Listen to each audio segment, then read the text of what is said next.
ಚನ್ನರಾಯಪಟ್ಟಣ ಶ್ರವಣಬೆಳಗೊಳ ಇಂದು ಪರಿಸರ ನಾಶ ಮಾಡಿದರೆ ಮುಂದೆ ಕ್ರಮೇಣ ಮನುಕುಲದ ನಾಶವಾಗಲಿದೆ ಎಂದು ಶ್ರವಣಬೆಳಗೊಳ ಜೈನ ಮಹಾಸಂಸ್ಥಾನ ಮಠದ ಪೀಠಾಧ್ಯಕ್ಷರಾದ ಸ್ವಸ್ತಿಶ್ರೀ ಅಭಿನವಾಚಾರ್ಯ ಕೀರ್ತಿ ಭಟ್ಟಾರಕ ಸ್ವಾಮೀಜಿ ಆತಂಕ ವ್ಯಕ್ತಪಡಿಸಿದರು.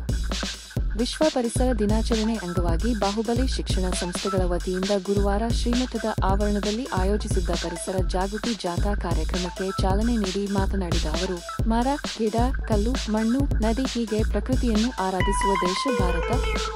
ನಮ್ಮ ಪೂರ್ವಜರು ಪರಿಸರಕ್ಕೆ ದೈವತ್ವ ಹಾಗೂ ಪೂಜನೀಯ ಸ್ಥಾನ ನೀಡಿದರು. ಮನುಷ್ಯ ನಿರ್ಮಾಣ ಮಾಡಲು ಸಾಧ್ಯವಾಗದ ಪ್ರತಿಯೊಂದು ವಸ್ತುವು ಪರಿಸರವಾಗಿದ್ದು, ಆಧುನಿಕತೆಯ ಭರಾಟೆಯಲ್ಲಿ ಇಂದು ಮನುಷ್ಯ ಈ ಪರಿಸರವನ್ನು ನಾಶ ಮಾಡುತ್ತಿರುವುದು ವಿಷಾದನೀಯ. ಕಾರ್ಯಕ್ರಮದಲ್ಲಿ ಗ್ರಾಮ ಪಂಚಾಯಿತಿ ಸದಸ್ಯ ಯಶಸ್ ಜೈನ್, ಪಿಎಸ್ಐ ನವೀನ್ ಕುಮಾರ್, ಶ್ರೀಮಠದ ಆಡಳಿತ ಮಂಡಳಿ ಕಾರ್ಯಾಧ್ಯಕ್ಷ ಎಚ್ಪಿ ಅಶೋಕ್ ಕುಮಾರ್, ಸದಸ್ಯ ಹೇಮಂತ್ ಕುಮಾರ್, ಕಾರ್ಯದರ್ಶಿ ಎಸ್ಪಿ ಮಹೇಶ್, ಬಾಹುಬಲಿ ಶಿಕ್ಷಣ ಸಂಸ್ಥೆಗಳ ಕಾರ್ಯದರ್ಶಿ ಬಬನ್ ಪಾರಿಸ ದತ್ತವಾಡೆ, ಪ್ರಾಂಶುಪಾಲರಾದ ಡಾ. Sunil Kumar, doctor S. ದಿನೇಶ್, ಕೃಷಿ ಇಲಾಖೆ ಸಿಬ್ಬಂದಿ ಅರ್ಪಿತಾ ಸೇರಿದಂತೆ ಇತರರು ಹಾಜರಿದ್ದರು.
दर्शन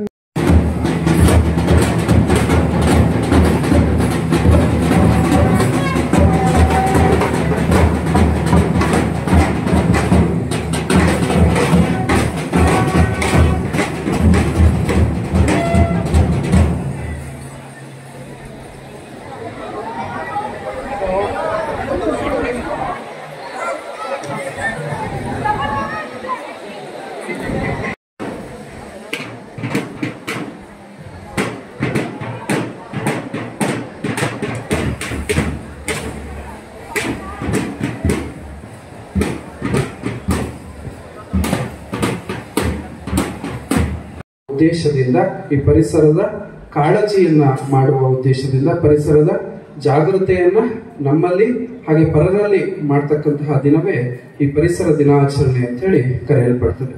ಹಾಗೆ ಪರಿಸರ ದಿನಾಚರಣೆಯನ್ನ ಯಾಕಾಗಿ ಶುರು ಮಾಡಲಾಯಿತು ಗೊತ್ತಾ? ಯಾರಾದ್ರೂ ಕೈ ಎತ್ತಿ. ಯಾಕಾಗಿ ಪರಿಸರ ದಿನಾಚರಣೆಯನ್ನ ಆಚರಿಸಲಾಯಿತು? ಗೊತ್ತಿಲ್ಲ ಯಾರಿಗೂ? ಸೇವೆಗಳನ್ನ ನೀವು ಮಾಡ್ತಾ ಹೋಗ್ಬೇಕು.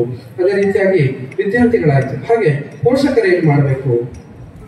ಈಗಷ್ಟೇ ಅಧ್ಯಕ್ಷರು ಹೇಳಿದ್ರು, ಪರಿಸರದ ಸ್ವಚ್ಛತೆಗಾಗಿ ನಾವೆಲ್ಲ ಪಂಚಾಯತಿಯಿಂದ ಕಸದ ಗಾಡಿ ಪ್ರತಿನಿತ್ಯ ಕಳಿಸ್ತೀವಿ ಅಂತ ಹೇಳಿ. ಅವಾಗ ಏನ್ ಮಾಡ್ಬೇಕು ಪೋಷಕರು? ಸರಿಯಾಗಿ ಆ ಕಸದ ಗಾಡಿ ಬಂದಂತಹ ಸಮಯವನ್ನು ನೋಡ್ಕೊಂಡು ಆ ಕಸದ ಗಾಡಿಗೆ ಕಸವನ್ನು ಹಾಕ್ಬೇಕು. ಅದರ ಬಿಟ್ಟು ಪಂಚಾಯತಿ ಅಧ್ಯಕ್ಷರು ಪಾಪ ಯಾವಾಗ್ಲೂ ಹೇಳ್ತಾ ಇರ್ತಾರೆ, ಕಸದ ಗಾಡಿ ಹೋದ್ಮೇಲೆ ಕಸ ತಂದು ರೋಡಲ್ಲಿ ಇಡ್ತಾರೆ ಅಂತ ಹೇಳಿ. ಹಾಗೆ ವಿದ್ಯಾರ್ಥಿಗಳ ಪೋಷಕರು ಏನ್ ಮಾಡ್ಬೇಕು? ಸರಿಯಾಗಿ ಆ ಕಸಗಳನ್ನ ಕಸದ ಗಾಡಿಯಲ್ಲಿ ಹಾಕುವಂತಹ ಒಂದು ರೂಢಿಯನ್ನ ಇಟ್ಕೋಬೇಕು. ನಿಮ್ಮ ತಂದೆ ತಾಯಿಯಂದ್ರೆ ಯಾರಾದ್ರೂ ಆ ರೀತಿ ಮಾಡಿಲ್ಲ ಅಂದ್ರೆ ನೀವು ತಂದೆ ತಾಯಿಯಂದ್ರಿಗೆ ಏನ್ ಮಾಡ್ಬೇಕು? ಏನಂತ ಹೇಳ್ತೀರಾ? ಕಾಳಜಿಯನ್ನ ಮಾಡೋದಕ್ಕೆ ಹಾಗೆ ಪರಿಸರದ ಬಗ್ಗೆ ಜಾಗೃತಿಯನ್ನ ಮೂಡಿಸುವ ದೃಷ್ಟಿಯಿಂದ ಈ ವಿಶ್ವ ಪರಿಸರ ದಿನಾಚರಣೆಯನ್ನ ಆಚರಿಸಿಕೊಂಡು ಬರಲಾಗ್ತದೆ. ಹಾಗಾದ್ರೆ ಈ ವಿಶ್ವ ಪರಿಸರ ದಿನದಲ್ಲಿ ನಾವೇನ್ ಮಾಡ್ಬೇಕು? ಹೌದಾ, ನಾವೇನ್ ಮಾಡ್ಬೇಕು? ವಿಶ್ವ ಪರಿಸರ ದಿನಾಚರಣೆಯಲ್ಲಿ ನಾವೇನ್ ಮಾಡ್ಬೇಕು? ನಮಗೆ ಗೊತ್ತಿಲ್ಲಪ್ಪ. ನಮ್ಮ HMಗಳು ಹೇಳಿದ್ರು, ಎಲ್ಲ ಬೋರ್ಡ್ ಮಾಡ್ಕೊಂಡು ಜಾಥಾ ಹೋಗ್ಬೇಕು, ಜಾಥಾ ಹೋಗಿ ಬರ್ತೀವಿ ಅಷ್ಟೇ ಅಲ್ವಾ? ಇದೇ ಹೋಗ್ತಕ್ಕಂಥ ಜಾಥಾದಲ್ಲಿ ಕೇವಲ ಅರಣ್ಯೀಕರಣ ಅಲ್ಲ, ಬಹುಶಃ ಪರಿಸರ ಅಂತಂದ್ರೆ ನಾನು ಹೇಳಿದೆ, it is A part and parcel of the ನಮ್ಮ ಜೀವನದ ಸಂಗಾತಿ. ಅದು ನಮ್ಮ ಜೀವನದ ಜೊತೆಯಾಗಿ ಪರಿಸರ ಇರಬೇಕಾಗುತ್ತೆ. ಏಕೆಂತಂದ್ರೆ ನಮ್ಮ ಆರೋಗ್ಯದಿಂದ ಹಿಡಿದು ನಮ್ಮ ಒಂದು ಉತ್ತಮ ಬಾಂಧವ್ಯದಿಂದ ಹಿಡಿದು ಅಥವಾ ಸಮಾಜದ ಒಂದು ಏಳಿಗೆಗಾಗಿ ಉತ್ತಮ ಪರಿಸರವನ್ನು ನಾವು ಇವತ್ತು ನಿರ್ಮಾಣ ಮಾಡಬೇಕಾಗುತ್ತೆ ಸ್ನೇಹಿತರೆ. ಸೊ ಇದನ್ನೆಲ್ಲ ಮನಗಂಡು ನಮ್ಮ ಪರಮ ಪೂಜ್ಯ ಸ್ವಾಮೀಜಿಯವರು ನಿಮ್ಮ ಪಾತ್ರ ಇಲ್ಲಿ ತುಂಬ ಮುಖ್ಯ. ಏಕೆಂದರೆ ವರ್ಲ್ಡ್ ಎನ್ವಿರಾನ್ಮೆಂಟ್ ಡೇ ಅಂತ ಮಾಡಬೇಕು ಅಂತಂದರೆ ಅದಕ್ಕೆ ತುಂಬ ರೀಸನ್ಸ್ ಇದ್ದಾವೆ. ಮುಂಚೆ ಅಂದರೆ ಪ್ರತಿ ಊರಿಗೆ ಒಂದು ವನ ಅಂತಿತ್ತು, ಒಂದು ಗೋಮಾಳ ಅಂತಿತ್ತು.